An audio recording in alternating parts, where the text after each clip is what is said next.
So today's episode was something. And boy, a lot of stuff happened in this episode. So it begins off with Sora and the Blue Guard taking down some Ramborgs that keep on popping up in the city, and they all defeat them one by one, and the crowd cheers and everything. So Sora's like doing patrol with Blue Guard, and one part is that when they went to go to a remote village to help the villagers with a crazy animal, Sora also helped it with that. It turns out the animal was not being like reckless or anything like that. It was injured, so Sora was able to figure that out. Although she kind of got hurt because she fell off the animal or whatever happened with cliff off of the head. But she had like this moment with Shalala when she was talking about what was like they were doing, and they talked about the past and like how it inspired, and we got to see Sora's parents on screen for the first time, but in a flashback though, and like her mother was chastising her for like what happened, and Sora gave some Shalala a heart-shaped sky jewel. And it turns out Sora still kept that, and there's like things like this thing basically kept us together. And Sora says it's right. So we get into back to Skyland, the kingdom of Skyland, and Tsubasa is reading to Elle, and we also get to meet his parents in their human forms too. Even though we kind of did always see like Tsubasa's dad in a flashback in his it was the no, it was near the day. Jeez, I forgot. And I'll just go back to my reviews or like something like that to find out which episode was it. But yeah, that's what happened. They were like basically like, huddling and cuddling him and like stuff like that. And just when Mashio just like enters the room and they like literally immediately thought that he was married to her. Oh, poor Tsubasa just like explaining this like no, this is just my friend from the other world. Nothing like is suspicious. But yeah, that's kind of what happened, and when Mashio was telling Tsubasa that she was getting ready to go back to Sora City now because she also has like school and everything, so she had to go back.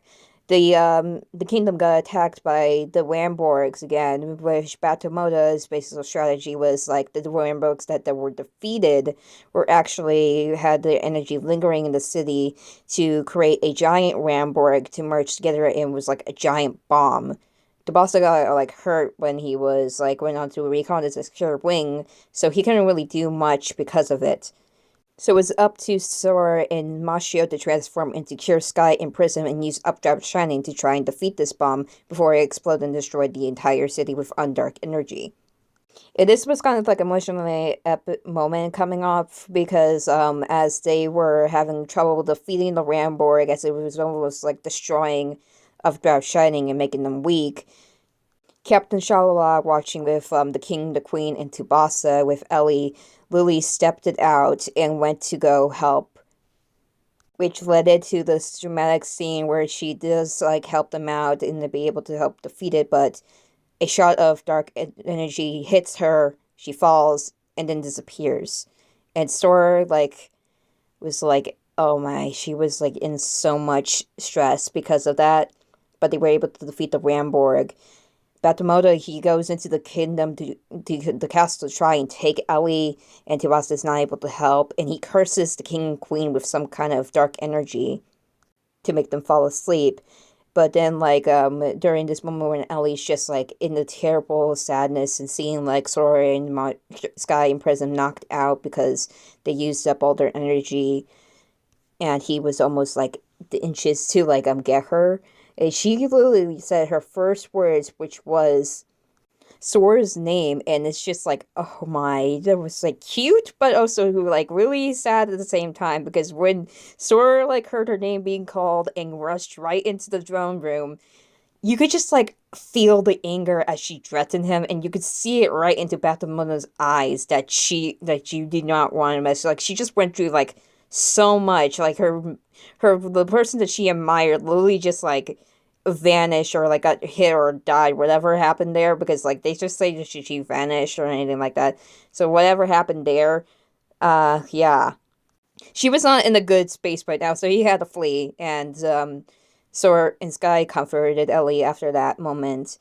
But they made the decision that they had to go back to Sorashido City, where Ellie was going to be safe there too, and find a way to help the king and queens find the cure for the king and queen, so they can wake up from like the dark energy that was put into them by Batamona. Everyone said like a good farewell, and they left to go back to Sorashido City. This episode was a dramatic one, and a lot of people have been like comparing that maybe Captain Shalala, when she like returns, she's gonna become like a villain, an evil villain, kind of like what was going on with Fennel and Delicious Party Pretty Cure. But I'm kind of like thinking like if that does actually do happen, my opinion is that she most likely is gonna be brainwashed by the villains, and Sora like kind of like would like save her or something like that. Kind of like I don't know, like could I compare this to like the Sailor Moon last episode from the first season of the 90s anime, and like Crystal, where like she fights Tuxedo Mask, like who she loves and everything like that, and like she does save him at the ending, and it was like more dramatic in Crystal and also in the 90s too. But if you get what I'm saying, you get what I'm saying. Maybe it's like something like that's gonna happen, or not. This is just my theory, so don't like take what I'm saying right at this moment as like take it as a grain of salt. We don't know what's gonna happen. That's probably gonna be like way, way, way in the other corners of Hirogaru Sky. But anyhow, that is my review on episode 15 of Hirogaru Sky Pretty Cure. If you have any thoughts that you want to share with me on what you thought about this episode, because it was like going way to the breast and like good at the same time, tell me in the comments, and I'll see you next time. Bye.